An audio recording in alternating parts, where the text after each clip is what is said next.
Queridos, vamos orar para iniciarmos nossa aula de hoje. Vamos elevar os nossos pensamentos, nossos corações ao Senhor, para que possamos aprender, ser guiados, direcionados. Seja bem-vinda, mana. Acabou de chegar aqui a Bru. Deus abençoe sua vida. Vamos iniciar agora a oração a Deus. Feche seus olhos por um instante. Pai querido, Deus amado, Senhor, obrigado por essa oportunidade. Obrigado pela dádiva, pelo dom. Obrigado, Senhor, por estarmos nessa noite podendo aprender ainda mais de Ti. Por cuidar de cada um de nós, nos dar força, vigor, ânimo, para que possamos nessa noite exaltar e bendizer mais uma vez o nome do único que é digno de ser louvado e adorado. Senhor, obrigado pela vida desses alunos que aqui estão.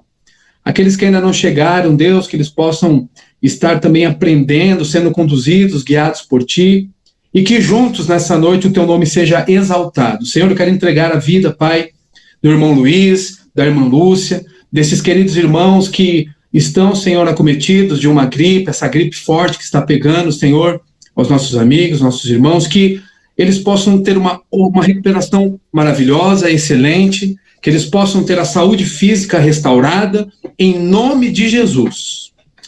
Obrigado por esse momento abençoado. Em nome de Jesus, amém. Seja bem-vinda, professora Michele. Chegou aqui a professora Michele, se recuperou também, graças a Deus. Está boazinha. Pois é, queridos.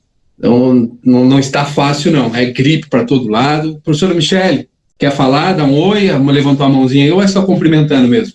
Se quiser falar, fique à vontade. Queridos, bora estudar. Bora estudar, porque tem coisa boa, muita coisa boa para aprendermos.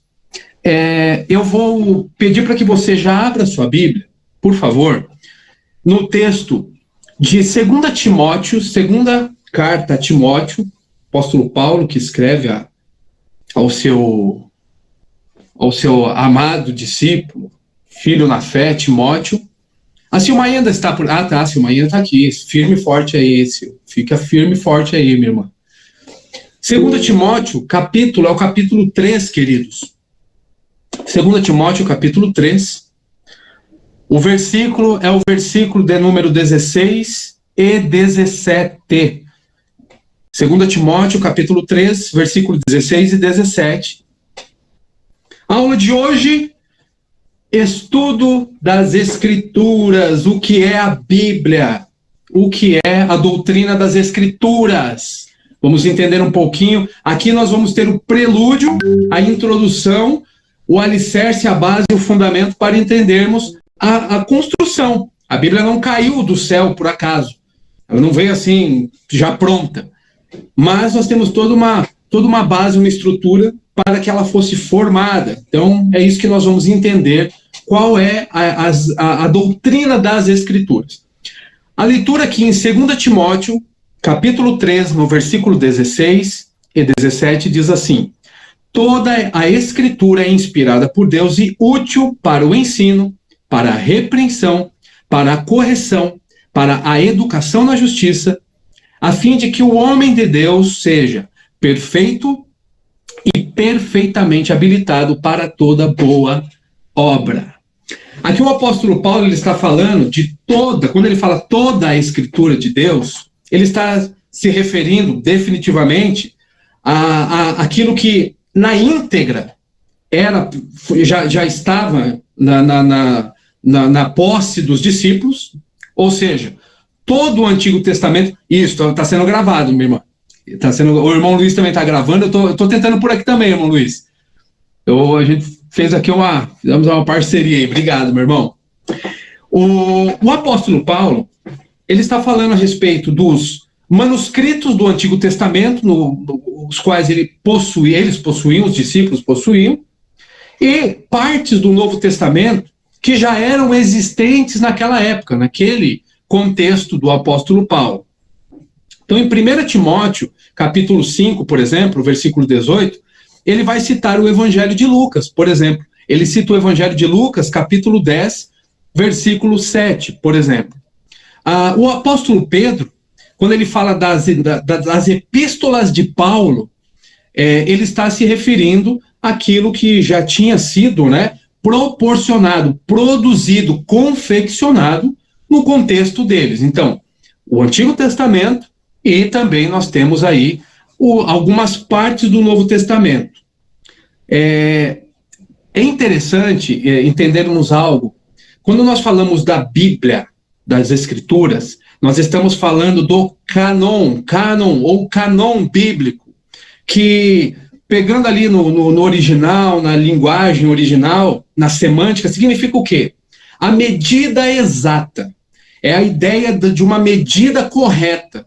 Ou seja, é a medida estabelecida por Deus, da sua revelação, e é o que nós vamos entender aqui, porque nós já fizemos introdução desse estudo, vimos quem é a pessoa do ser de Deus, já vimos assim alguns conceitos e algumas doutrinas importantes, vimos a respeito da religiosidade humana, e a última aula, o que nós vimos? Nós vimos como Deus ele se revela, vimos as revelações de Deus através da revelação geral, através da revelação na interioridade, que é na consciência humana, mas o Senhor ele vai se revelar através das Escrituras Sagradas, e as Escrituras Sagradas tem todo um processo maravilhoso de preservação do próprio Deus para que chegasse nas nossas mãos. Hoje nós temos aqui o exemplar bíblico, temos a Bíblia prontinha, linda, maravilhosa nas nossas mãos. Hoje nós temos Bíblia de tudo que é jeito, Bíblia de Estudo Genebra, temos Bíblia do obreiro, Bíblia da mulher, Bíblia do homem, Bíblia da capa azul, roxa, verde, amarela. Temos aí tudo que é Bíblia, mas teve todo um processo.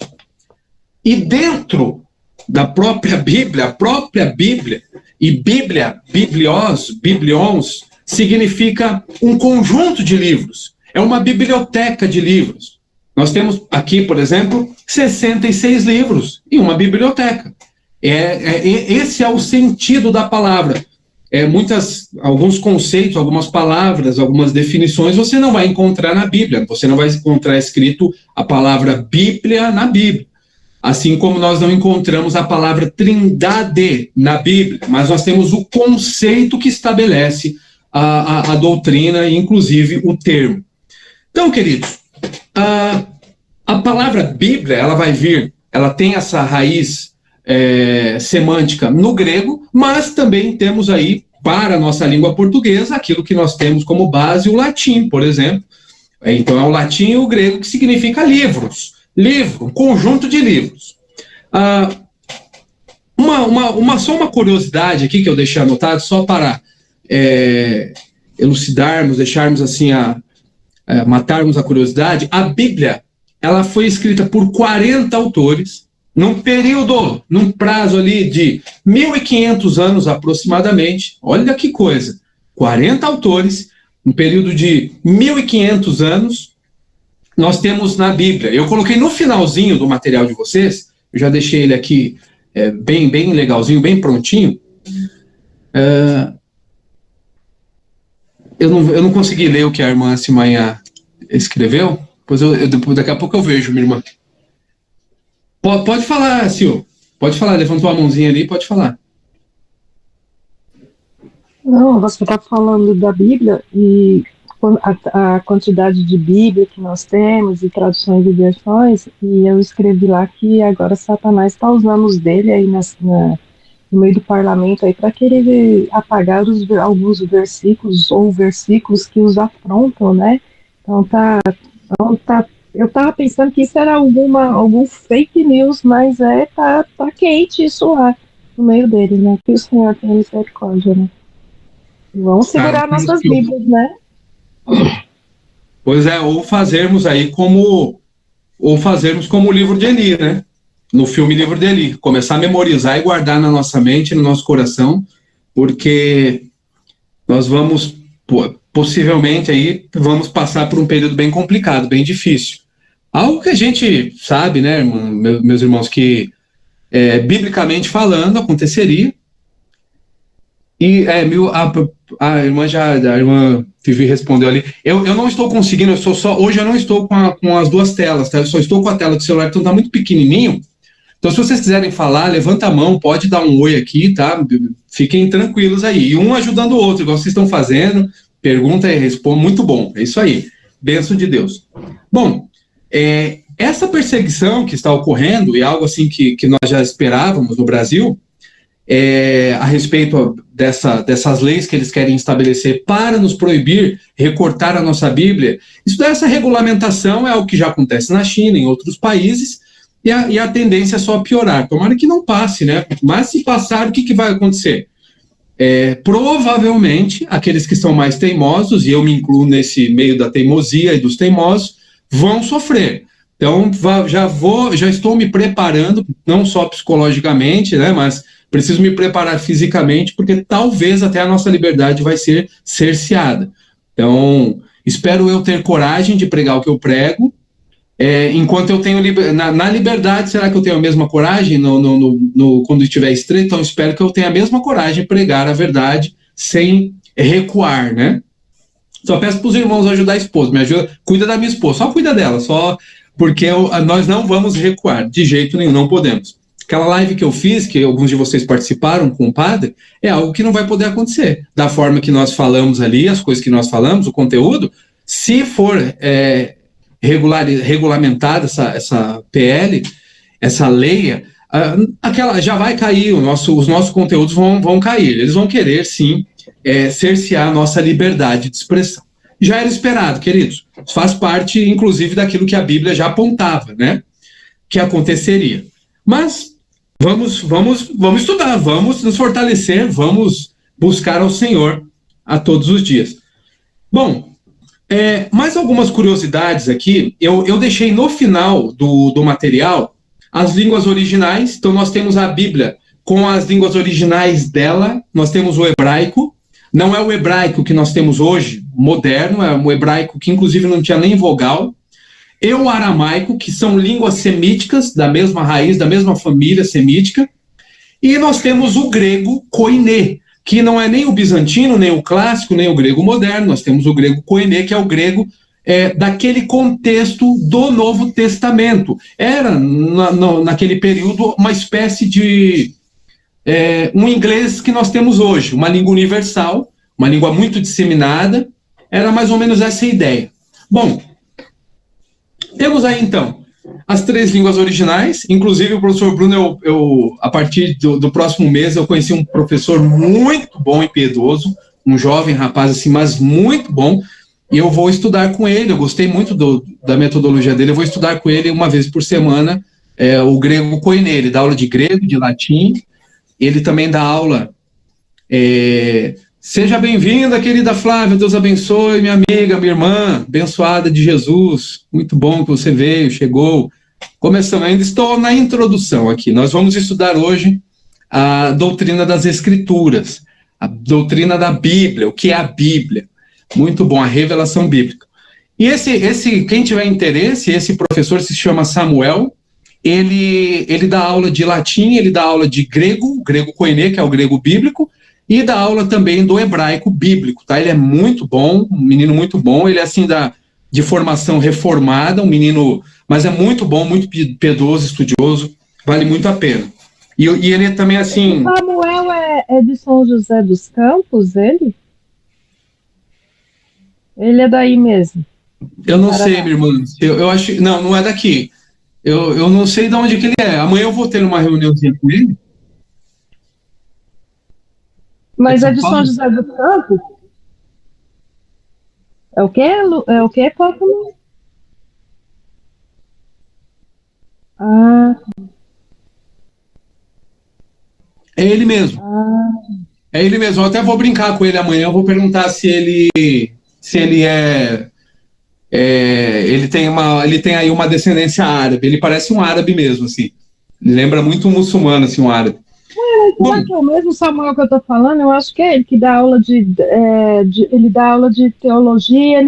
Ele tem todas essas aulas aí. E ele tem alguns grupos de WhatsApp. E eu acho que é o mesmo. É o mesmo. Ele é de linha reformada. É ele mesmo. É o Samuel. Acho que é o Samuel Lenes, se eu não me engano. É ele mesmo. Muito bonzinho. É um garoto novo. Ele é muito bonzinho, bem radical, mas ele é bonzinho mesmo. Eu já conversei com ele, já tive o prazer. Ele é bem assim mesmo. Ele cumprimenta vocês assim. queira Deus conceder graça a ti. Ele sempre fala. É isso mesmo, é ele mesmo, ele é muito legal.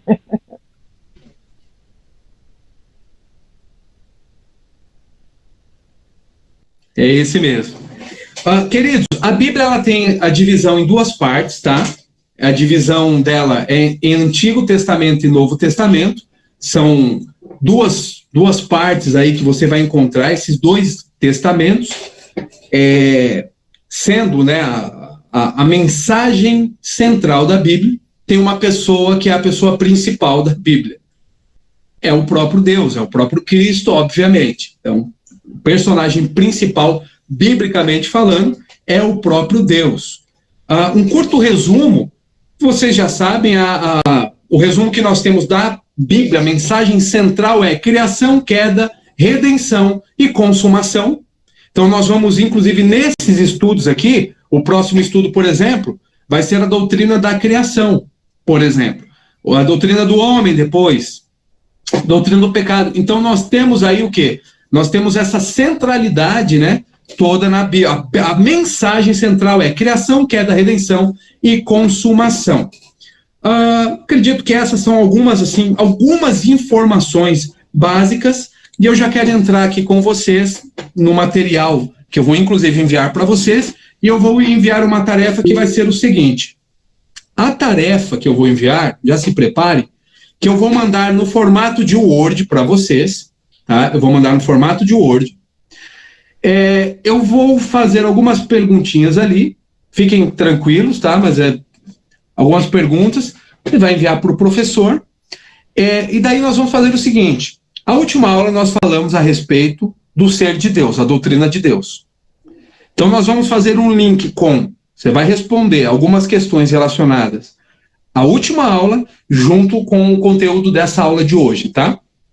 Então, assim, só para você entender qual que é a minha ideia, até para fazer você exercitar, fazer com que você tenha um exercício aí e possa aprender, né, com 2 Es, mais o conteúdo, você vai fazer o seguinte, você vai pegar o último conteúdo da lição e você vai fazer uma aplicação. Eu quero que você faça um pequeno verso, um pequeno poema, uma pequena oração, falando de Deus, dos atributos de Deus, o que ele representa para você, quem é Deus para você, com base bíblica, obviamente, tá? Vai pegar a base bíblica e vai fazer um verso, um poema, vai fazer ali uma oração escrita, tá? E eu vou colocar umas perguntinhas, e essa pergunta é surpresa, que é só para você responder e mandar para o professor, tá? Vai ser, irmã Vivi, o negócio aí vai ser... Mas fiquem tranquilos, eu garanto que vai ser mais tranquilo do que a avaliação final. A avaliação final, acho que o professor vai apertar um pouquinho.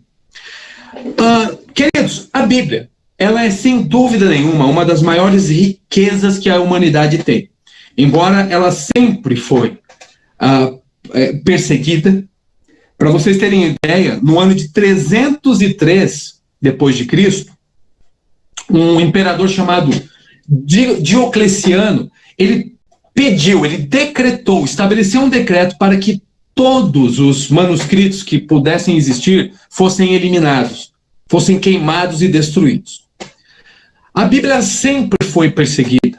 Você tem uma China comunista, por exemplo, que, principalmente em Mao Tse-tung, que foi um representante do capiroto na Terra, um ditador, um imperador, que chegaram ao absurdo de terem, assim, óbvio, né, pouquíssimos exemplares bíblicos, mas ao ponto, por exemplo, de acorrentarem uma Bíblia para que aqueles que eram cristãos passassem por uma humilhação, como uma espécie de um museu, e fossem ali, eles tinham que esperar muito tempo para ver a Bíblia, Imagine, e hoje nós temos essa liberdade que nós temos de ter um exemplar, quantos nós queremos, né?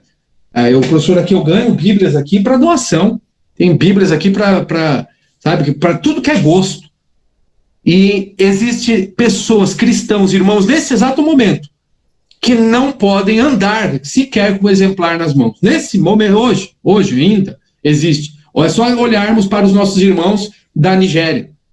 olharmos o que está acontecendo na Nigéria, que, segundo a última estatística dos Portas Abertas, da Junta Missionária, mais de 80% da perseguição ferrenha hoje com os cristãos está concentrado na Nigéria. O que está acontecendo ali é uma barbaridade, que essas instituições, esses órgãos, como a ONU, por exemplo, eles fecham os olhos, porque nós sabemos qual que é a real intenção dessa turma aí. Bom, mas o que Deus sempre fez? Oi, meu irmão? Coreia do Norte também é um outro lugar terrível, né? Terrível. Coisas acontecem ali, nós não fazemos ideia, porque é um país extremamente fechado. A minha irmã, que é a Bru, acho que ainda está aí, né, Bru? A Bru ela teve a oportunidade de ir lá para o Oriente Médio, uma oportunidade. E foi em Dubai que você foi, né? Acho que foi em Dubai. É isso mesmo. E ela falou que para você não consegue pesquisar no Google palavras cristãs. Foi você que me falou isso, não foi, Bruno? Isso, na verdade dá para pesquisar, mas, por exemplo, quando você digita Jesus lá, o Google, ele é, como em todos os lugares do mundo, o Google ele é todo manipulado. Imagina que eu estou falando isso falando de quase 10 anos atrás. Então, imagina como não está hoje o nível de manipulação. E aí você digita Jesus, é como se fosse um profeta, assim como eles ensinam no Islã. Um profeta comum. As igrejas lá, até as igrejas católicas, é proibido o uso de imagens, não pode entrar imagens, então as pouquíssimas igrejas que tem lá são templos normais, né, a estrutura normal, e pode apenas ter cruz. E aí tem a redução de cultos e várias outras coisas, mas é tudo manipulado. É muito triste, Então, aqui nós temos a liberdade, inclusive de fazer uma aula dessa aqui sem ainda não estamos sendo monitorados, né? Bom, eu acho que não, né? A irmã Vivi deixou uma informação aí, parece que tem um podcast, né, lá do Jesuscope, né? Que é interessante. Depois vamos dar uma olhadinha, queridos. É que eu não sei onde eu vejo aqui as mensagens de vocês. Não está aparecendo para o professor hoje. Lá no cantinho tem um quadrado com umas escritas do lado do...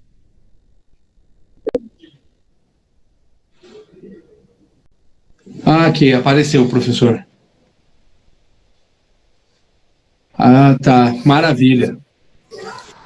Vejam aí, vão acompanhando, interagindo aqui no chatzinho para vocês verem. Então, essa entrevista que a irmã Vivi indicou, assistam, é muito bom, vale a pena. Eu vou procurar lá, minha irmã. Obrigado.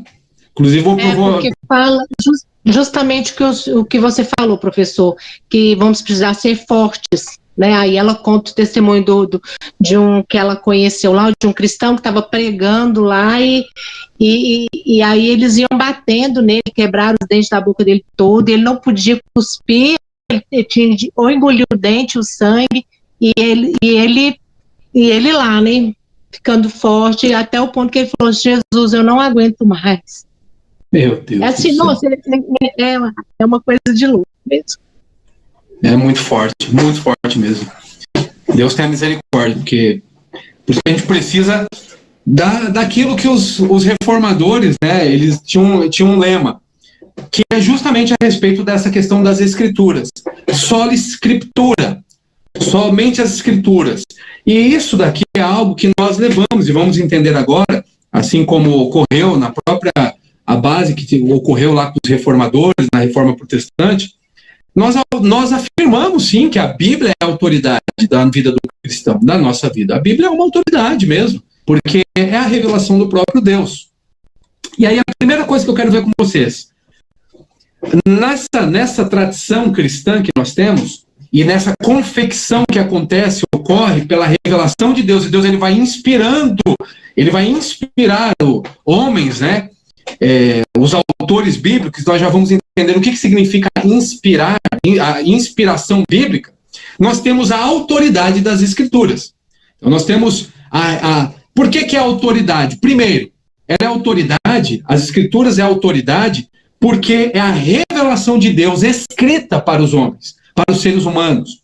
Então, ela é superior, por exemplo, à revelação que nós vimos na última aula, que é a revelação da natureza. Nós vimos lá, pois desde a criação do mundo, os atributos invisíveis de Deus, seu eterno poder e sua natureza divina, têm sido vistos claramente, sendo compreendidos por meio das coisas criadas, de forma que tais homens são indesculpáveis. Aquela ideia de que dá para ter uma percepção, reconhecer que existe um Criador através da criação. É a revelação geral. Mas tem também, dentro da perspectiva da revelação geral, que nós estudamos na última aula, a revelação da interioridade, ou seja, dentro do ser humano existe aquela bússola moral que nós já estudamos, a consciência. Por isso que Paulo diz que aquele que não tem a lei, a sua consciência se faz lei para si mesmo. Então, ninguém vai ter desculpa diante de Deus. É essa a ideia. É exatamente isso. Agora, nós temos a revelação. Como diz em Romanos capítulo 1, versículo 16, não me envergonhe do evangelho, porque é o quê? O poder de Deus para a salvação de todo aquele que crê. Nós temos a revelação especial. Então, as Escrituras têm uma autoridade de ser, para o cristão, a nossa única regra de fé e prática. Está relacionada ao quê? A essa autoridade que as Escrituras têm. Então, esse é um dos pontos fundamentais. O que nós vamos encontrar? O que nós vamos ter dentro dessa mensagem? Encontramos os relatos que são inspirados sobre a revelação especial do próprio Deus ao homem, em relação a quem? A Jesus. Lembra lá em João, capítulo 1, no princípio era o Verbo, e o Verbo estava com Deus, e o Verbo era Deus.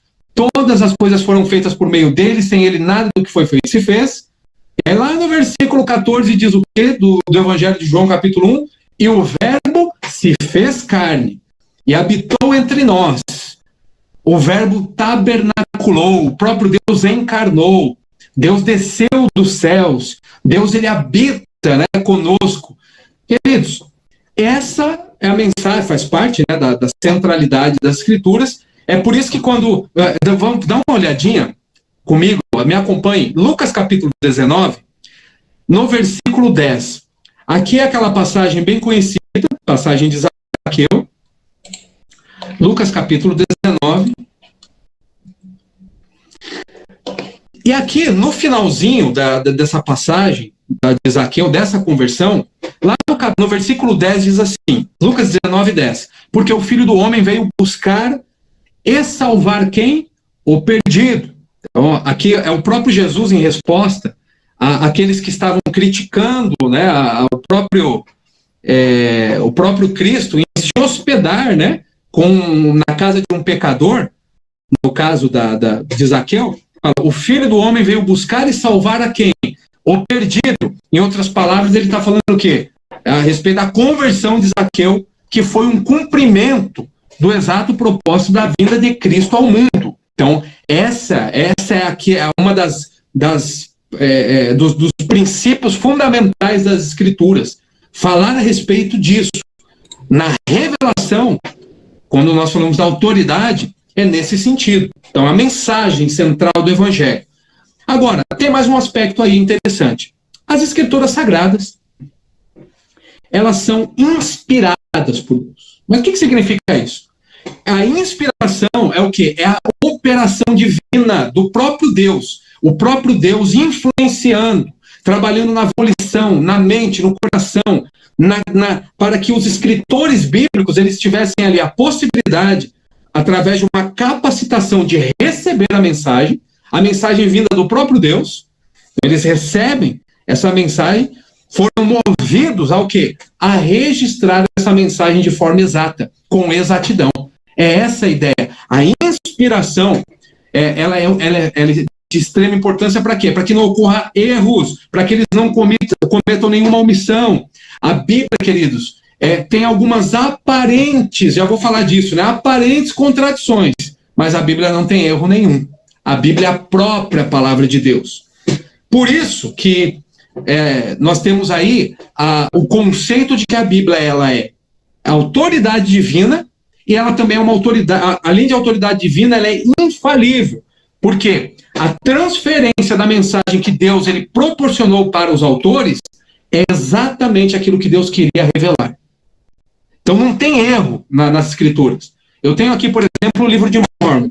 Tenho o livro de Mórmon aqui. Eu tenho a tradução do Novo Mundo, das Testemunhas de Jeová. Eu tenho a última, essa aqui é a última, né? Essa aqui é da capa cinza. Tradução do Novo Mundo, a Bíblia das Testemunhas de Jeová.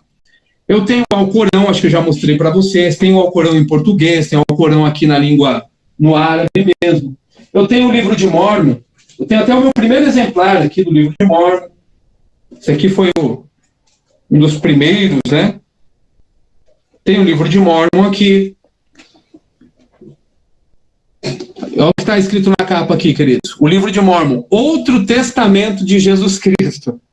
Aqui tem plágios, né? Tem livros inteiros aqui que são plágios das escrituras sagradas, informações que são totalmente contraditórias. Esse livro de Mórmon, o Mórmon, por exemplo, eu sei, não é aula de apologética, mas só para dar uma informação, uma relevância informativa. Os Mórmons, por exemplo, eles possuem o livro de Mórmon, outro que eles consideram um livro sagrado no mesmo pé das escrituras sagradas. Mesma altura. Livro de Mórmon, Doutrinas e Convênios e Pérolas de Grande Valor. São os 3 livros sagrados, além da Bíblia. Só que cada um desses livros sagrados do Mórmon, um contradiz o outro. Se você pega a Pérola de Grande Valor, que eu tenho aqui também, contradiz o livro de Mórmon, por exemplo. Agora, o que vai... a própria Testemunha de Jeová, eu ganhei esses dias no pastor Aguinaldo, aqui, ó. Doutrinas e Convênios e Pérola de Grande Valor. Tem uns 2 em 1 aqui. Um contradiz o outro. Aí você pega esse livro aqui, o livro de Mórmon, tem absurdos, assim, que a própria arqueologia vai desmentir, que não consegue se sustentar historicamente. E dentro da historiografia, dentro da arqueologia, ou seja, a própria ciência, ela prova que está errado. Aí você pega essa tradução do Novo Mundo aqui, você fala, puxa, parece que essa aqui está certo, né? Porque ela parece que é... Não está certo, porque ela foi deturpada também.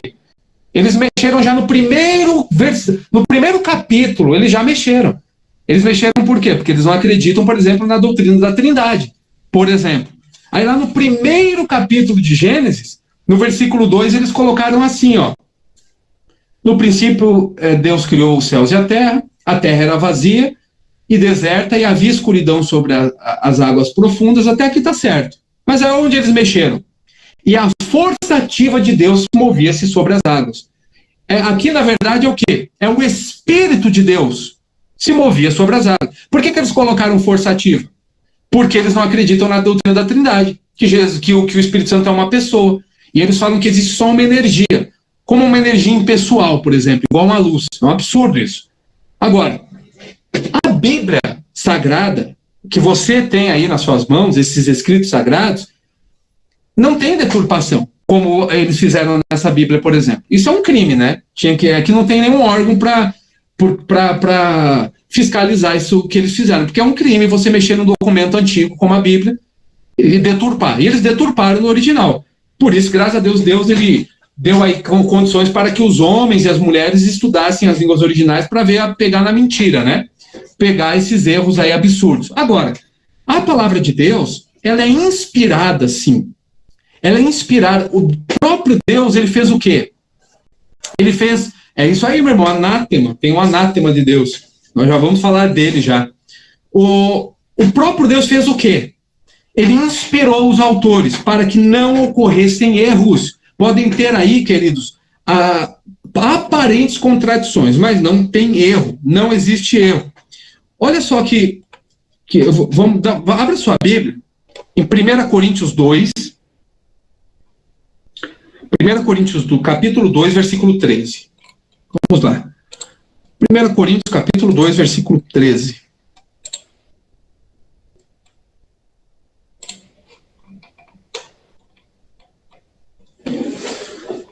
Olha o que diz aqui. Disto também falamos, não em palavras ensinadas pela sabedoria humana, mas ensinadas pelo Espírito, conferindo coisas espirituais com espirituais. Aqui nessa passagem, se você ler todo o contexto, depois de descrever aqui o processo de revelação através dos autores bíblicos, o apóstolo Paulo ele vai falar o quê? Ele vai falar como que foi o processo, né, por meio, como que funcionou esse processo. E olha que interessante, ele diz assim, que não palavras, né, pela sabedoria humana. Ele está afirmando claramente que, ao transmitirem essas verdades, inclusive ele, o próprio apóstolo Paulo, eles não usaram palavras ditadas pela sabedoria humana. Antes elas foram o quê? Elas foram exatamente as palavras do próprio Deus, do Espírito Santo, que ensinou para aqueles homens o que eles deveriam falar, transmitir e comunicar. Olha que coisa linda de Deus. Isso é maravilhoso, queridos. Agora, a palavra tem algo bem interessante que, quando diz lá em 2 Timóteo 3,16, que nós iniciamos a leitura e o estudo nessa passagem, quando diz assim, toda a escritura é divinamente inspirada, existe um termo aqui na língua original, que é no grego, que é o theopneustos, que significa o quê? Essa é a ideia, literalmente falando, de algo que foi soprado, algo que foi expirado. É do próprio Deus. Deus, ele soprou, ele expirou, igual ele fez na criação, né, do homem, por exemplo. É essa ideia. É a ideia do próprio Deus soprando, é o próprio Deus comunicando, dando para o homem essa inspiração. Então, a referência que é exatamente essa no texto. Então, quando nós lemos aí as Escrituras Sagradas, nós podemos ter, sim, a certeza, a convicção de que não foi o homem que inventou. Não vem da imaginação humana. Agora, claro que, quando nós estudamos, por exemplo, bibliologia, que é uma introdução, mas quando nós estudamos a fundo a bibliologia, nós vamos aprender a formação do cânon bíblico, nós vamos entender o que significa mais a fundo, o que é a inspiração, todo o processo demanda tempo, né? Nós precisaríamos aí de muitas aulas, pelo menos aí vou chutar baixo, tá? Vou colocar aí pelo menos no mínimo 4, 5 aulas mais extensas para a gente conseguir estudar bastante coisa. E a ideia é o quê? É justamente de algo que foi o próprio Deus que revelou e ele mesmo proporcionou, deu condições para que aqueles homens, eles pudessem, os autores bíblicos, eles tivessem fidelidade suficiente para transmitir tão somente o que Deus queria. Agora, guardem bem uma coisa. A Bíblia, ela é, sim, inspirada por Deus. Sim. Agora a gente tem que entender, queridos, que Deus ele faz o quê? Ele trabalha dentro de uma perspectiva de tempo, espaço e matéria, cronologicamente falando. Ele tem os decretos dele, que está na mente dele. O que é um decreto? É algo que na mente de Deus já aconteceu. Ponto. Decreto não é o que você vê alguns, né, falando aqui do nosso meio, né, dos crentes, né, que fica decretando aí as coisas, e decreta a vitória, não tem nada a ver com decreto. Nada disso. O único que decreta é Deus. Porque o decreto é o quê? É algo que na mente de um Deus onisciente, um Deus que sabe de tudo, um evento já aconteceu. E Deus ele faz o quê? Existe uma ordem lógica dos decretos. Ele vai emitir esses decretos conforme aquilo que ele estabeleceu na história. Ele tem aí todo o curso da história, sem violar, como diz a Confissão de Fé de Westminster, sem violar aquilo que nós temos como responsabilidade humana, liberdade humana, ação humana. Ele não viola. Mas ele tem o curso da história, ele não perde o controle. O que é interessante, pegando nessa perspectiva? Deus ele vai fazer o quê? Ele vai usar o contexto imediato daqueles homens, ele vai usar os recursos dos seres humanos. Em qual sentido? A própria linguagem humana. Existem linguagens, por exemplo, que nós vamos compreender porque somos seres humanos. Por isso que Deus ele usa determinadas linguagens, senão nós não compreenderíamos.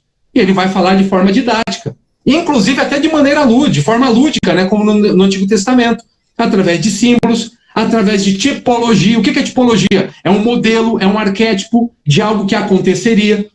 Não é, por exemplo, você vê uma arca da aliança, não é para pôr a arca, né? Eu vou pôr a arca lá na igreja e vou ficar lá idolatrando a arca, igual o povo faz, né? Ou então soprando chofar lá para expulsar demônio. Não tem nada a ver. Ou usar o quipá do judeu, ou o talit, o candelabro. Esses símbolos são tipos, né? Tipologia daquilo que aconteceria. Deus ele já ia apontando, algo que já ia apontando para um cumprimento muito maior. É um tipo, um modelo de algo muito maior que seria, né, revelado. E aconteceu em Cristo, principalmente, em Cristo Jesus. Bom, o que vai acontecer? Deus, na inspiração, nessa perspectiva de ser inspirada e ter, sim, autoridade, existe aquilo que é uma prescrição bíblica e aquilo que é uma descrição bíblica. Então a gente tem que ter isso muito bem estabelecido.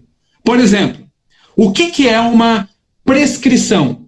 É a grande comissão. Ide, para ir pregar o evangelho, batizar em nome do Pai, do Filho e do Espírito Santo, ensinar tudo que ele nos ensinou. Isso é uma prescrição, ou seja, é uma norma, é normativo. O que é uma descrição? A descrição é você ver lá um Davi, por exemplo, que cometeu aqueles absurdos que ele cometeu, ele adulterou, ele fez um monte de coisa errada. É uma descrição, mas não é um modelo prescritivo de norma, uma norma para que venhamos a cumprir. Claro que não. Percebe? Então a gente precisa ter isso muito bem estabelecido. Deus ele inspirou os autores para revelar a vontade dele, revelar o plano de salvação, revelar o ser de Deus, revelar Jesus Cristo. É nesse sentido. Agora, existe todo um contexto imediato do Antigo Oriente Médio, do período apostólico, que a gente precisa entender e saber fazer uma separação de maneira, né, prudente. Tranquilo até aqui, gente? Sossegado? Tranquilo? Vocês estão conseguindo acompanhar? Tá sus? Boa. Tá sussa. Tá suave. Então vamos lá. Mais um ponto aqui. Clareza das Escrituras. Quando, né, falamos que as Escrituras são claras, quer dizer que é escrita de modo que ela foi passada. Os ensinamentos, eles podem ser compreendidos por qualquer pessoa, até um iletrado, até uma pessoa que não sabe ler, queridos. Quantas são as pessoas que não sabem ler e entendem a Bíblia? Tem vários testemunhos de pessoas que não sabem ler e conhecem mais a Bíblia do que muitas pessoas que sabem ler, por exemplo. Então, a clareza das Escrituras é o quê? Parece, sim, muito difícil. Existem textos que são difíceis. Agora, do que nós sabemos? Que Deus, como C.S. Lewis falava, né? C.S. Lewis tem uma frase muito, muito linda que ele diz assim: Deus, ele não se faz de um filósofo diante de uma lavandeira, por exemplo. Por exemplo. Ele não vai usar ali uma linguagem toda, né, toda intelectualizada para falar com uma pessoa que não tem um arcabouço de conhecimento muito amplo. E Deus ele se revela para o ser humano, mas ele não se revela só para quem é culto, para quem sabe ler, para quem tem conhecimento teológico aprofundado. Não. Pelo contrário. Ele vai se revelar através da palavra dele. Porque a condição para que a gente compreenda não é apenas a condição intelectual. Tem a condição intelectual? Tem. Existe, sim. Mas o principal é o quê? É a capacidade moral. É a capacidade moral e espiritual para que possamos compreender o que Deus ele quer falar. Eu coloquei aqui só informações aqui interessantes. Eu coloquei versículos bíblicos, tá? E coloquei aqui...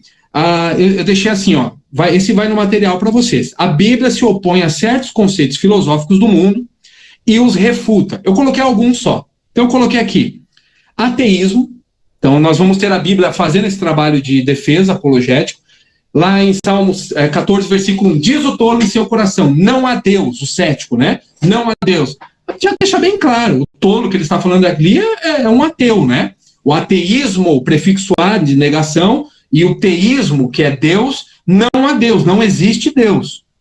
Então o tolo diz no coração dele, né? Não há Deus.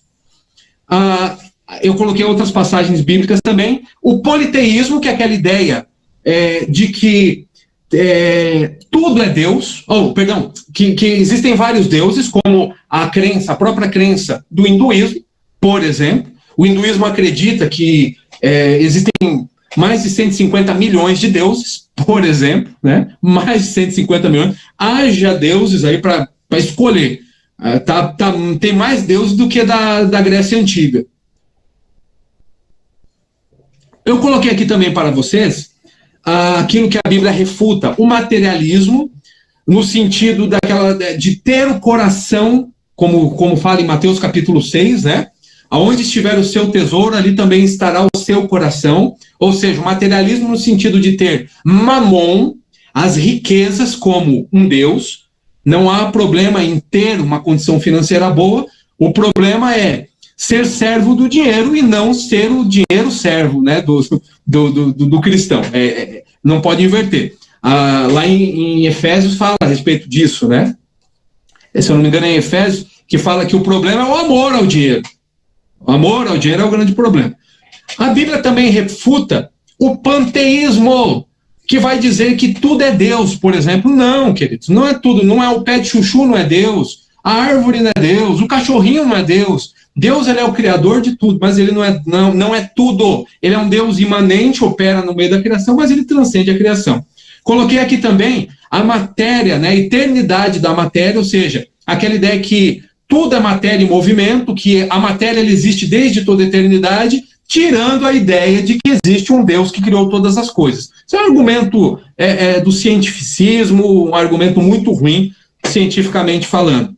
E eu coloquei também aqui as filosofias ruins. Se eu não me engano, a irmã Silmainha colocou uma passagem aí, irmã, 1 Coríntios capítulo 1, que ela colocou?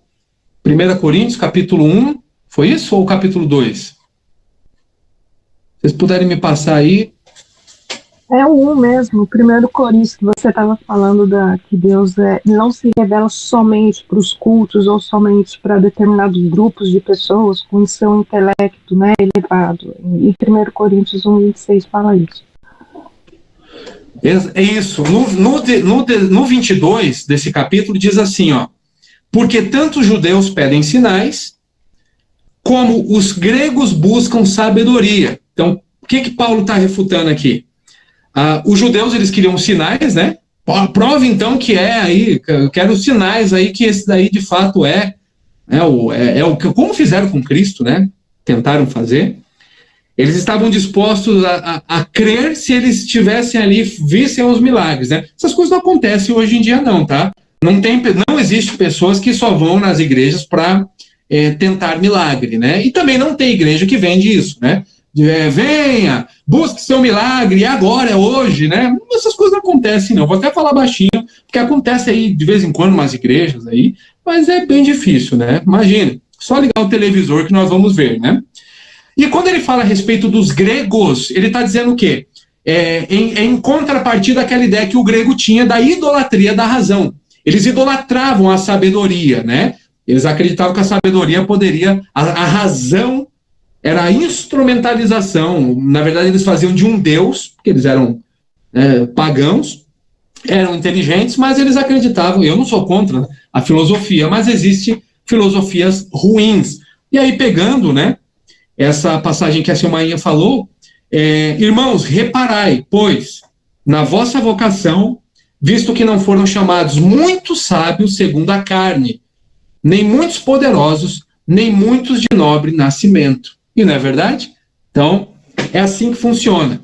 Embora o próprio apóstolo Paulo era uma pessoa extremamente culta, preparadíssimo teologicamente, filosoficamente, conhecedor não só da teologia, mas da filosofia, da cultura que ele estava inserido. Ele conhecia a cultura hebraica, cultura grega, cultura romana. Ele tinha e não foi à toa que Deus usou a vida desse homem para escrever metade do Novo Testamento. Imagina? Era um homem assim, de uma envergadura absurda, intelectualmente falando. E deixa eu só fazer uma observação aqui. É muita injustiça o que fazem com os discípulos, igual Pedro, dizendo que eles eram homens incultos. Não é verdade também. Não é verdade. Eles não eram homens incultos, como a gente escuta por aí. Se nós formos estudar e compreender a própria tradição judaica, que eles já catequizavam, né, ensinavam, desde pequenos ali, catequizar, ensinar, sabe, instruir, desde pequenininho, você pega hoje a gente chama de piá, né, um menininho pequeno, né, um molequinho, você pega um piazinho hoje, judeuzinho, principalmente de linha ortodoxa, ele ali com 7, 8 aninhos, ele já sabe um panorama da Torá, por exemplo, que são os 5 primeiros livros da Bíblia. Ele te dá um panorama, ele pode não recitar versículo por versículo, mas a tradição ainda é muito forte oralmente, é uma tradição oral muito forte. Então, existe sim todo um preparo agora. Não são só os que são inteligentes, que têm um arcabouço de conhecimento, que... meu irmão, imagine falar que Pedro era analfabeto. Não é verdade, Pedro não era um homem analfabeto. Pelo contrário, eles conheciam as escrituras, eles eram homens instruídos, sim, eram instruídos, conheciam bem. Bom, vamos lá. Eles só não eram, só um adendo, Bruno, questão ali da profissão que eles exerciam, né? Porque eles eram ali, Pedro e outros pescadores, né? Eles não tinham assim, aquela profissão, diríamos hoje, uma profissão mais, tipo um médico, mais intelectual. Mas isso não quer dizer que eles fossem indoutos, né? Ele poderia ser um doutor na letra, como Paulo era, né? Lucas era um médico, mas ele era também bem versado, e o escritor, né, de Atos e o próprio livro, né, que leva o seu nome. Acredito que isso é a confusão que as pessoas dizem a respeito de Pedro, né? Exatamente. E ainda menosprezam a profissão do coitado do pescador, né? Porque o pescador não era também uma profissãozinha assim, como a gente vê alguns pregadores falando, menospreza. Absurdo, gente. É uma coisa assim que não faz sentido nenhum, né? Mais um aspecto aqui que é muito interessante. A Bíblia, ela é indispensável. E aqui nós já estamos partindo, eu falo, daqui a pouco ficar mais 40 minutos. Estou brincando, não vou ficar 40 minutos, não. A Bíblia, ela é indispensável, queridos. Vamos lá em Romanos capítulo 10, versículo 13. Romanos capítulo 10, versículo é o versículo 13. 13 e 14, diz assim: porque todo aquele que invocar o nome do Senhor será salvo. Como, porém, invocarão aquele em que não creram? E como crerão naquele em que nada ouviram? E como ouvirão se não há quem pregue? Olha que coisa seríssima. O que está acontecendo aqui? O apóstolo está citando Joel, capítulo 2, versículo 32. Ele vai citar Joel, mais uma prova de que eles tinham também conhecimento e usavam as escrituras, né, o Antigo Testamento. Falando a respeito do quê? Ele diz assim, todo aquele que invocar o nome do Senhor será o quê? Será salvo. O nome do Senhor representa o quê? O próprio Senhor. Mas de que maneira que ele vai dizer aqui? Vamos dar uma olhadinha, que ele fala algo aqui bem interessante. Ele fala, tem uma série de 3 aqui. Como, porém, invocarão, né, aliás, invocarão, crerão e ouvirão. Então, como que vai invocar, como que vai crer e como que vai ouvir? Só que, olha, vamos ali no versículo 17, que ainda está no mesmo contexto, a explicação está no contexto todo, por isso que a gente não pode tirar o texto do contexto. A explicação está aqui, Paulo citando Isaías agora, tá? Essa passagem aqui é uma citação de Isaías. Então o apóstolo Paulo ele vai falar assim: e assim a fé vem pela pregação, e a pregação pela palavra. Olha que coisa maravilhosa. Ou seja, aqui a ideia que a fé vem pela pregação e a pregação vem pela palavra, não é que basta apenas ouvir, não é só isso. A pregação não se refere exclusivamente à proclamação verbal, não. Mas ele está falando o quê? Abrange também a forma escrita. A forma escrita. Um Agostinho de Hipona, que era um homem que, né, o bispo Agostinho, Santo Agostinho, o bispo de Hipona, Santo Agostinho, Agostinho de Hipona, que era uma pessoa assim que tinha um anseio, buscava a compreender e querer saber qual que era a verdade, ele se converte quando ele tem encontro, ele acesso ao quê? A leitura das Escrituras. Um texto de Romanos. A mesma coisa aconteceu com Martinho Lutero. Ele teve um acesso ali ao quê? A Romanos. João Calvino, a Romanos. Eles tiveram acesso às Escrituras. Então, assim, muitas pessoas, elas vão se converter o quê? Lendo a Bíblia, não só ouvindo uma pregação. Acho que a irmã Mara levantou a mão, quer falar alguma coisa, Mara? Sim, você chegou no ponto que eu estou muito interessada em saber. Houve essa época em que as escrituras elas foram, entre aspas, capturadas, né? E a Igreja Católica que fez isso, me parece que a história é essa mesmo. Tá, mas enfim, aí veio Lutero e a partir de Lutero veio esse movimento do protestante. E o que acontece? As pessoas ficam falando assim, principalmente os jovens hoje, que não querem mais estar na igreja, servir a Deus. Eles falam que a Bíblia, a tradução dela, ela foi modificada. Então, assim, muita coisa que está escrita na Bíblia é invenção, de acordo com... eu esqueci a palavra agora.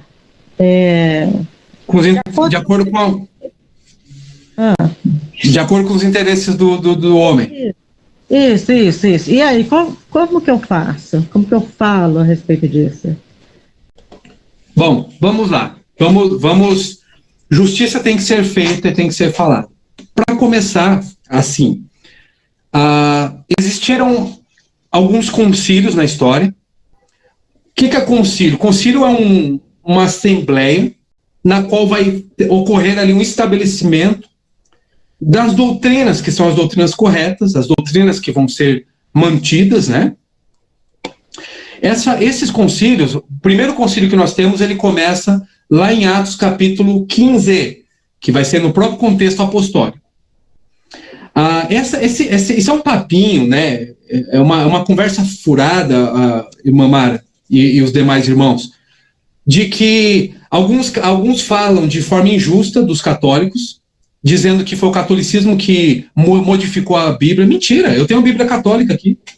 Eu tenho não só um exemplar, eu tenho vários, eu tenho uma maravilhosa aqui com umas ilustrações lindas. Mentira, eles não modificaram absolutamente nada. O catolicismo não mexeu em nada da Bíblia. Pelo contrário, existem os mesmos escritos ali. O que tem são os livros que eles colocaram na Contra-Reforma, que isso em quase 1800, que eles estabeleceram mesmo, né?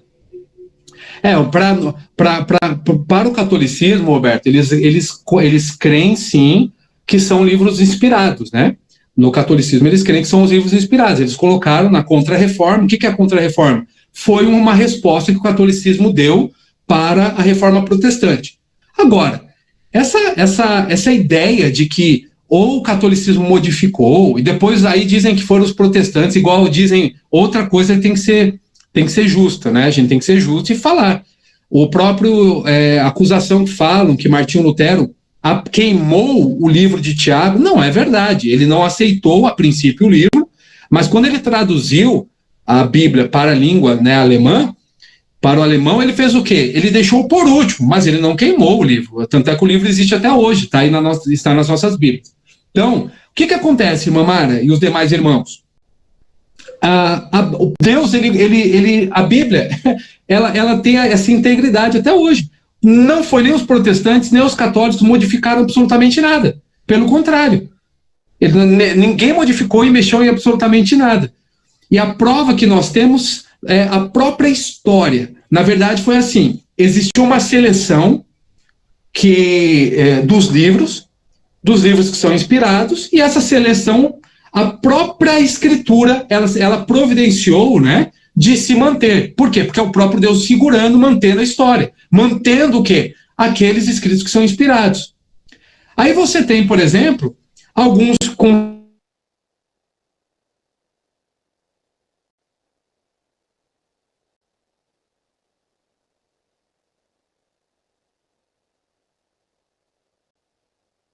que são estabelecidos, e os concílios, concílio de Nicéia, o de Trento, esses concílios foram o quê? foram concílios para estabelecer, deixar muito bem estabelecido, inclusive as doutrinas que nós cremos. Então, Deus ele providenciou tudo isso. Para vocês terem uma ideia, olha como Deus é maravilhoso. O próprio imperador Constantino, na época, ele era ariano. Ele acreditava na doutrina de Ário, por exemplo. Só que o que ficou estabelecido no Concílio de Nicéia? Ficou estabelecido que o arianismo não era certo. Por exemplo, nós temos a doutrina da Trindade. Ele não poderia dar um carteiraço como imperador e falar assim, ó, acabou, eu sou o imperador aqui, acabou. Vai ser aqui a doutrina que eu acredito, o arianismo. Não. Sabe o que Deus fez? Deus preservou a palavra dele, preservou a doutrina. Então, justiça tem que ser feita, né? Alguns dizem que a própria compilação, a formação dos escritos, não. Deus ele já providenciou tudo, ele veio trazendo. A primeira tradução da Bíblia que nós temos é a Septuaginta. Septuaginta foi a tradução do Antigo Testamento para o Novo Testamento, para a língua do grego koiné. Essa foi a primeira tradução, né, que nós temos ali. Então, Deus ele veio providenciando ao longo da história. Tem um dos estudos que nós fazemos da própria escritura, do cânon bíblico, a formação do cânon bíblico, que dá para entender como que foi todo esse processo, né? A Bíblia não não foi como aquela brincadeira do telefone sem fio, não é verdade. Para vocês terem uma ideia, só um dado aqui para a gente compreender. Por que nós não temos a primeira cópia da primeira nos originais? Porque para o judeu, a cópia que sempre teve valor era aquela que era mais nova, era aquela que era mais fresquinha. Só que para vocês terem uma ideia de como que era um processo tão minucioso dos escribas, de toda a confecção bíblica, imagina você pegar um capítulo da Bíblia e você contar, por exemplo, quantas letras tem, quantas letras há, né, quantos As tem no capítulo 1 de Gênesis. Então eles copiavam e eles contavam cada vogal, cada consoante, uma por uma. Isso foi o próprio Deus providenciando, queridos, as escrituras para que elas chegassem de forma íntegra nas nossas mãos até hoje. Então, assim, Mamara, essa história não se sustenta. Ela não se sustenta, foi o que o irmão Roberto escreveu, não sei se não me engano foi ele que escreveu aí, esses que acusam da Bíblia ter sido modificada. Vamos pensar só numa coisa, tá, queridos? Vamos pensar só numa coisa. Tá bom, foi o homem que modificou, foi o homem que inventou, como dizia Freud, né, ou Feuerbach, que criou Deus, que criou as escrituras, né? Vem cá, quem no seu pleno juízo, e essa natureza nossa pecadora, do jeito que ela é, quem quer escrever e inventar doutrinas ou modificar a Bíblia e continuar sendo contrariado por ela? Continuar sendo confrontado por ela? Quer ver uma outra coisa? Vamos pensar aqui, queridos. Quem que é o nosso Deus? É Jesus. Se alguém tivesse mexido na Bíblia, teriam colocado Jesus só como vitorioso. Como que eles iam deixar um Jesus que morreu, foi humilhado, foi escarnecido? Existem os constrangimentos bíblicos que estão lá. Quem que ia deixar o próprio apóstolo Paulo, por exemplo, exortando Pedro, dando uma bronca em Pedro, da forma que ele deu lá em Gálatas?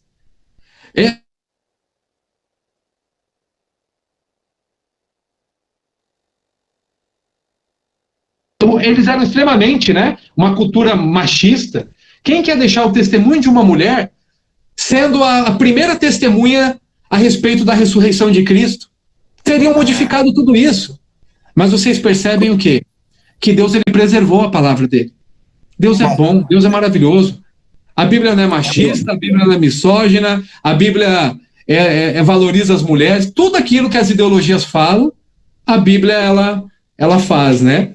Aliás, ela faz ao contrário das ideologias. Bom, Roberto, pode falar. Eu não ia falar alguma coisa. Não, Josemar Bessa tem uma pregação que ele fala acerca de uma coisa muito interessante. Ele fala que a Bíblia é o livro mais... Ele fala que a Bíblia é o livro mais... palavra que ele bota, que a Bíblia é o livro mais sincero que existe, né? Porque é um livro que não adula ninguém. Ele não adula Davi, que foi um homem chamado segundo o coração de Deus, mas ele mostra ali, né, o pecado de Davi. Se você for olhar mesmo, de fato, ele vai pontuando alguns acontecimentos que qualquer escritos iam tirar, né, das páginas para querer, né, adular, para querer, tipo, botar como um livro de fato. Não, aqui esse livro aqui não tem nenhum erro, nenhuma contradição entre os que são chamados segundo o coração de Deus, os que são chamados né, por Deus, mas não, a Bíblia é um livro que é tão autêntico, é tão verdadeiro, que ela mostra os erros, os enganos, as falhas de homens que eram chamados por Deus, foram chamados por Deus. Então é um livro tão autêntico, tão verdadeiro, que ela não poupa Davi, não poupa Moisés, não poupa homens que foram bem conceituados assim no mundo, né, os patriarcas, né? Então a maioria dessas pessoas que pontuam essas coisas são pessoas que de fato elas não leem a Bíblia, são pessoas que querem usar da sua incredulidade para dar respaldo para coisas que mesmo elas nem têm noção do que elas estão falando, entendeu? Por isso que quando você falar com uma pessoa que ela não quer aceitar a palavra de Deus como um livro sagrado, é claro que você também não vai dar as costas, mas tem pessoas que não querem mesmo, aí não tem como você conversar com uma pessoa que diz que não, eu não creio na Bíblia, aí não tem papo, essa é a verdade. Amém, é isso mesmo. Tem coisas que são discernidas somente de forma espiritual, né? Não tem o que fazer. E é aquilo, queridos, uma das coisas, a irmã Mara, que tinha feito a pergunta, né? Uma das coisas que nós fazemos em apologética é o quê? Mostrar, por exemplo, quando eu vou para algum debate, eu vou conversar com alguém, o que eu mostro? Eu mostro a força da historiografia, da história bíblica. Eu mostro a força. Por exemplo, um ateu não acredita que a Bíblia é um livro sagrado. Mas um ateu honesto, que é um historiador, ele vai dizer assim, olha, esse livro não é sagrado porque eu não acredito que existe Deus e pressupostos sobrenaturais, mas eu acredito naquilo que historicamente esse livro diz.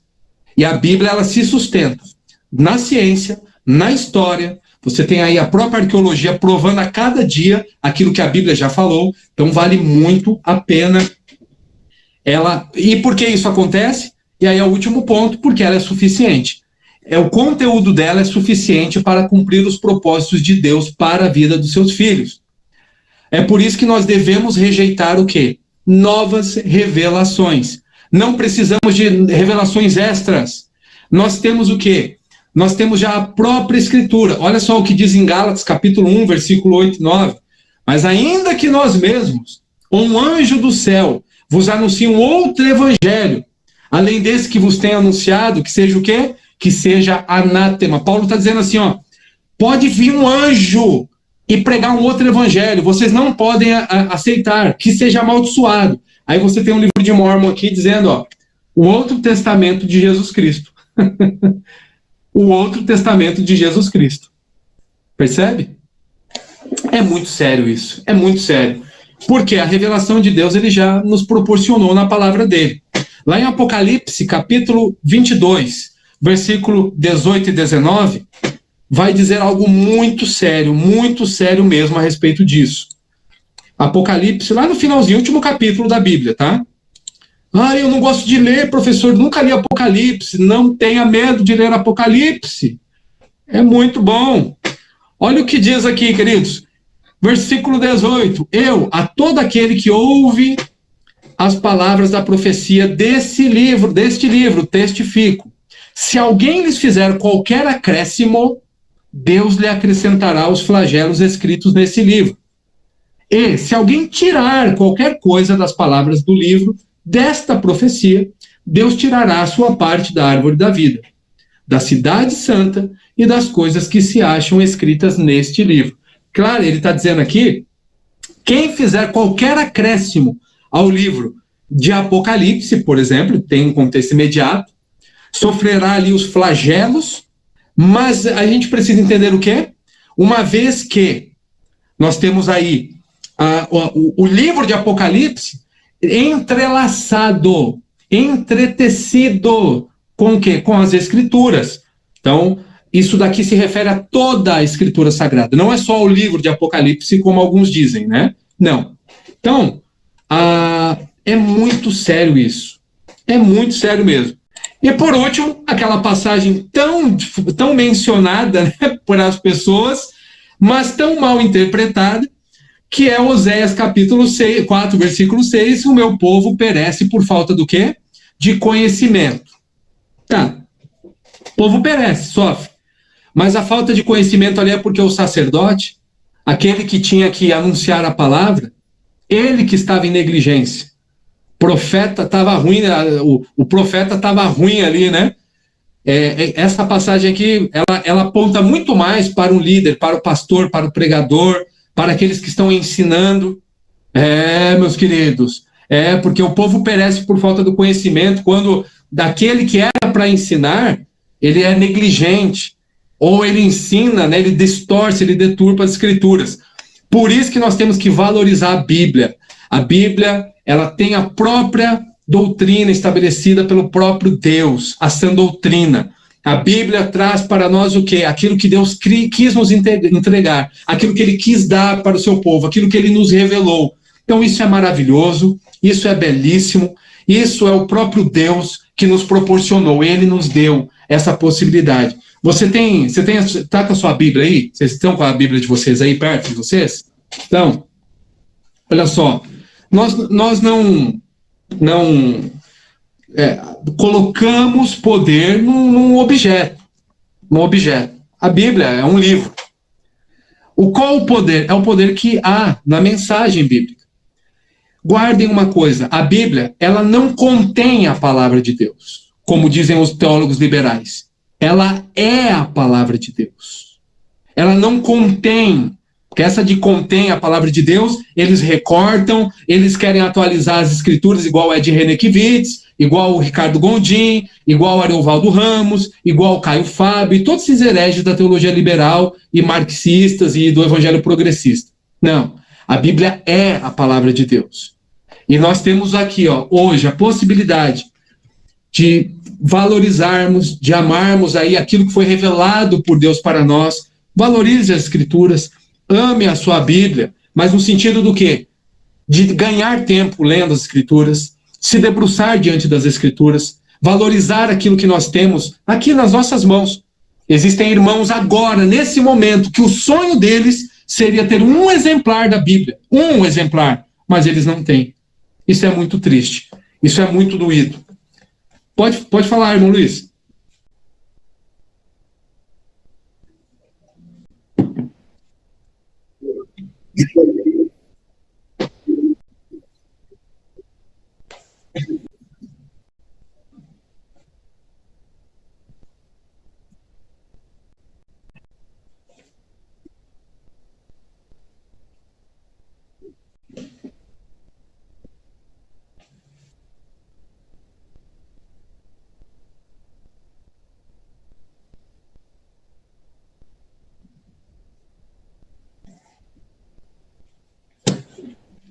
Amém.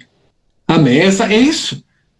Por isso que a gente precisa valorizar as Escrituras, valorizar o estudo bíblico, vale muito a pena, queridos. Então, invistam, se fortaleçam, sejam guiados, direcionados. O professor já indicou aquele livro do Gruden, né? Indiquei aquela outra sistemática, e quero indicar um outro livrinho aqui para vocês, ó. Esse livro aqui, ó, Por que você acredita? Por que você acredita? É do Scott Oliphint. É excelente. É um livraço, queridos. Por que crer na Bíblia? Por que crer em Deus? Por que crer em Jesus, nos milagres? É excelente. Inclusive, esse daqui ajuda nessa questão que a irmã Mara colocou, tá? A respeito, por que a gente crê na Bíblia, né? Então, ele é um livrinho apologético de defesa. Por que crer na Bíblia? vale muito, muito a pena, tá?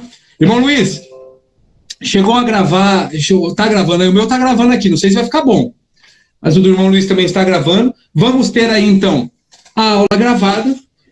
Deixa eu só fazer aqui, né, antes de encerrar a pergunta, vocês conseguiram entender alguma coisa? Foi tranquilo? Sossegado? Que maravilha! Isso é bom, mais importante que os irmãos conseguiram entender. Tem alguma pergunta? Alguém quer falar alguma coisa? Fique à vontade. Olha aqui, algumas perguntas aqui, ó. Pregação oral, quanto mais perto das escrituras.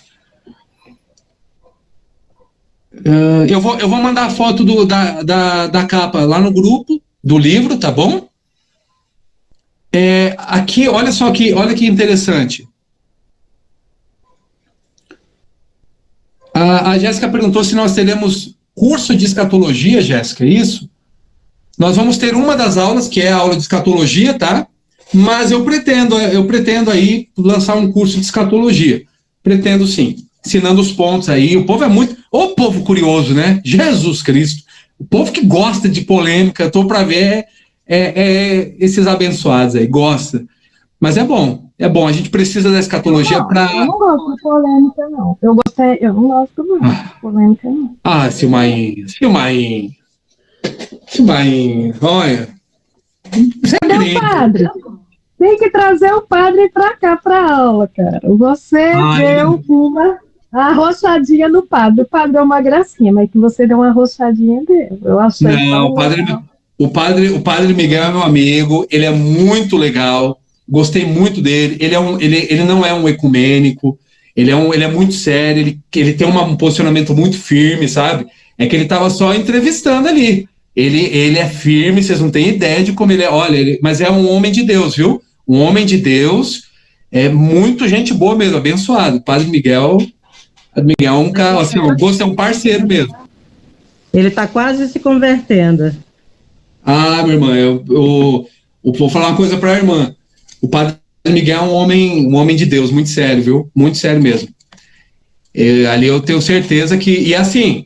ele não é aquele que, né, ele não quer me converter na marra e eu não quero converter ele na marra. Cada um fica ali na sua confissão, né?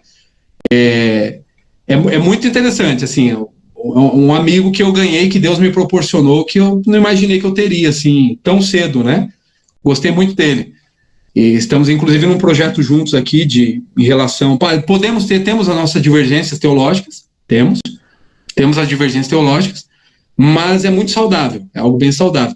Queridos, além desse livro aqui, eu indiquei esse livro para vocês, que é o livro do Scott Oliphint. Eu vou mandar para vocês aqui a foto, tá? Da capa desse livro. E tem outro livro, eu procurei, aí eu achei, aí depois eu não achei mais e agora eu achei de novo.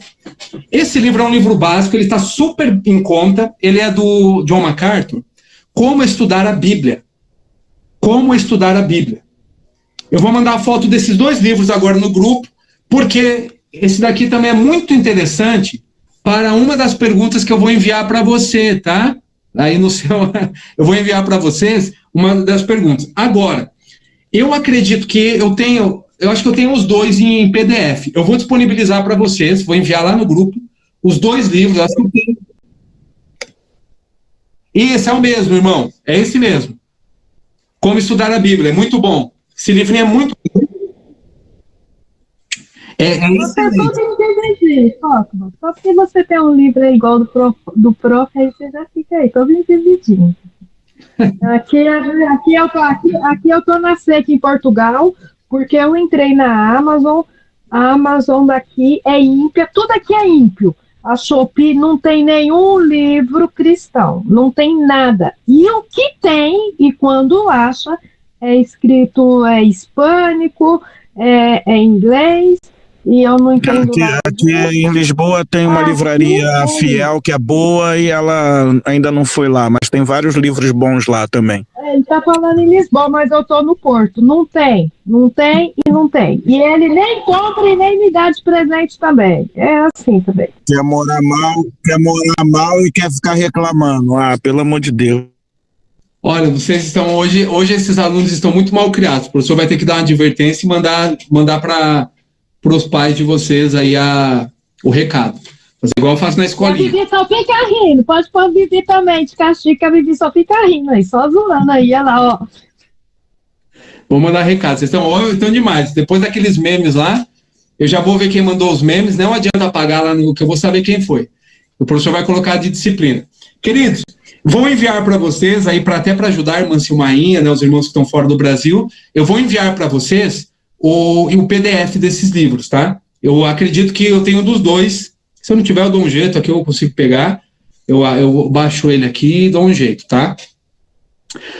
Tranquilo até aqui, queridos? Tudo. Alguém quer fazer uma pergunta? Quer falar alguma coisa para a gente encerrar? Tá suci? Conseguiram entender de boa? Maravilha. Vamos descansar. Deixa eu só... Descansar não, né? Que o professor não vai descansar agora. A gente fala que vai descansar, mas não descansa nunca. A esposa que fala, mas não vai dormir não, homem? Eu falo, não, meu amor, a gente não dorme tão cedo, não. Tem trabalho ainda. Exato, meu irmão, exato. Aqui a Maria, Jéssica, Deus abençoe. Irmã Lúcia, Deus abençoe. Irmão Luiz, Mara, a irmã Michele está aqui, a professora Michele, que se recuperou. Deus abençoe vocês. Roberto, irmã Sandra está aqui também conosco. Deus abençoe. A Vivi, o William e a Tati, né? O casal abençoado. Deus abençoe Silmainha, Bru, minha irmã. Deus abençoe grandemente cada um de vocês, tá bom? Que possamos aí aprender ainda mais, ter mais momentos juntos. A aula está gravadinha. Depois o irmão Luiz me passa aí, irmão Luiz. Eu tenho aqui, eu vou ver como é que ficou a minha também, mas a do irmão Luiz sempre fica melhor. Que Deus abençoe grandemente vocês, tá bom? Próxima aula, se preparem, doutrina da criação. Vamos mexer com algumas coisas aí interessantes, bem legais. Vamos dar uma aprofundada bem interessante, trabalhando alguns argumentos também de defesa da fé, apologéticos, para que você possa ter aí, né, uma resposta a esse mundo caído, corrompido e deteriorado. Vamos orar? Feche seus olhos por um instante. Pai, muito obrigado por essa oportunidade, por essa noite abençoada, pela vida dos teus filhos que aqui estão, que possamos glorificar o teu nome, bendizer o teu nome, exaltar o nome do único que é digno de ser louvado e adorado. Continua sustentando os teus filhos, meu Deus, continua, Senhor, dando estrutura, condições físicas, condições, Senhor, emocionais, espirituais, mentais, para que eles possam lidar, Deus, com as circunstâncias e os dias quando chega aquele dia mau. Pai querido, que possamos estar fortalecidos, que possamos estar sustentados tão somente na Tua palavra. Obrigado por esse rico privilégio de termos, Deus, a Tua revelação, a Tua palavra, as Escrituras, Deus, termos aqui um exemplar, Pai, da Tua palavra nas nossas mãos, que possamos ter mais zelo, mais prudência, que possamos ter mais amor por aquilo que nós temos revelado para nós, por aquilo que o Senhor nos proporciona e pela liberdade que nós temos de ler, de pregar, de ensinar, de aprender a Tua palavra. Muito obrigado, meu Deus. Mas, Senhor, se os dias mudarem, os tempos ficarem mais difíceis e estreitos, que nós possamos ter o mesmo amor, o mesmo ânimo, a mesma intrepidez para buscá-lo, amá-lo, adorá-lo e glorificá-lo. Obrigado, Senhor, por cada um dos seus filhos que aqui estão e conforme a Tua vontade e Teu querer, na próxima aula possamos estar juntos, mais uma vez, para exaltar e bendizer o Teu nome. Dá-nos, Deus, uma noite de descanso e paz na Tua presença. Em nome de Jesus, amém. Amém, queridos? Deus abençoe Amém. cada um de vocês. Boa noite, queridos. Deus abençoe. Um abraço a todos. Um Paz. abraço a todos. Beijo no coração. Deus abençoe. Agora que apareceu a Jéssica ali, Deus abençoe vocês. Amém. Deus abençoe. Boa noite. Boa noite a todos. Deus abençoe. Muito obrigado. Bênção de Deus.